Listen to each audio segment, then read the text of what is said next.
অন্তত এইভাবে জয়ের পরে কেউ বলবে না যে মিরপুরের ধান ক্ষেতকে কাজে লাগিয়ে বাংলাদেশ জিতেছে। স্পোর্টিং উইকেট ছিল খুব সম্ভবত 2008 সালে এরকম একসাথে চারজনকে ডেবিউ করিয়েছিল এবং দেখছিলাম একটা স্ট্যাটে যে সেই যে চারজনের মধ্যে একজনই মাত্র যিনি আসলে আটটার বেশি ইনিংস খেলেছেন ওডিআইতে, মানে কেউ আসলে সার্ভাইভ করতে পারেনি সোজা কথা।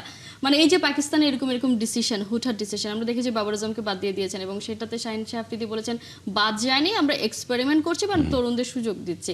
কিন্তু সুযোগটা তো আসলে তখনই প্রাপ্য যখন তারা আসলে ডিজার্ভ করে বা পারফর্ম করতে পারবে। যত কথাই হোক, একটা ইন্টারন্যাশনাল সিরিজ, অ্যাওয়ে সিরিজ খেলতে আসছে পাকিস্তান, যে খুব বেশি ফর্মে আছে বিষয়টাও সেরকম না।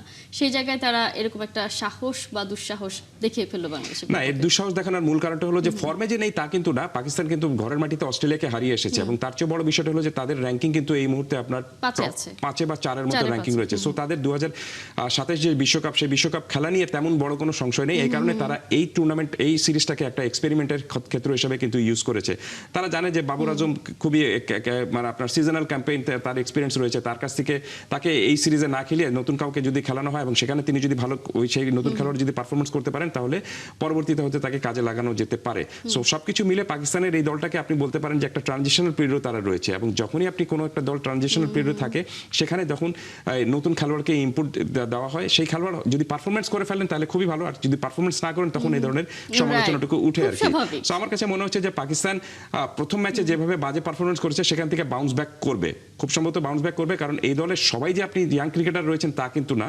আপনি খুবই অভিজ্ঞ ক্রিকেটার রয়েছেন, রিজওয়ান রয়েছেন, দুর্দান্ত ব্যাটিং করে থাকেন, সালমান আগা তিনি ভালো ব্যাটিং করে থাকেন এবং সবচেয়ে বড় বিষয় হলো যে সাহিবজাদা ফারহান, তিনি সর্বশেষ যে টি-20 ওয়ার্ল্ড কাপ যেটা শেষ হয়েছে সেখানে সর্বোচ্চ রান করেছেন। কালকেও তিনি এক্সেলেন্ট কায়দায় খেলছিলেন কিন্তু তাকেও নাহিদ রানা তুলে নিয়েছেন। সো পাকিস্তান প্রথম ম্যাচে যেভাবে বাজেভাবে ব্যাটিং করেছে সেটা যদি কন্টিনিউশনটা থাকবে সেটা ভাবার কোনো কারণ নেই। বাংলাদেশ দলকে যদি সিরিজটা জিততে হয় তাহলে প্রথম ম্যাচে যেরকমভাবে দাপট দেখিয়েছিল সেরকম দাপট দেখিয়ে কিন্তু যেতে হবে।